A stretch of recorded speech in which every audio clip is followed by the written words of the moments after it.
ઉભો થઈ જા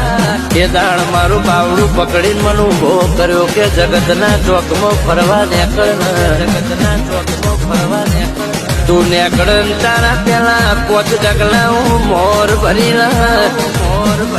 એ તું પોતે પેલા હું પહોંચીને બી તૈયારી કરી નાખું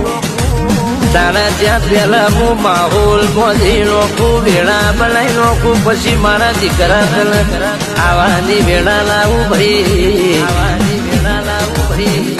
એટલે કીધું છે કે લાડો કરે તો માતા કરે બીજી કોઈની તાકાત નહીં એ જરા ઊંઘમાંથી તે દાળ જગાડો ને ચિંતા ના કરમું બેઠી શું તંદાળો નાચની ઘણી કોઈ દાડો દુબળી વેળા ના એ રોટ ફજે તો થવા નહીં દીધો મારી બી હક ને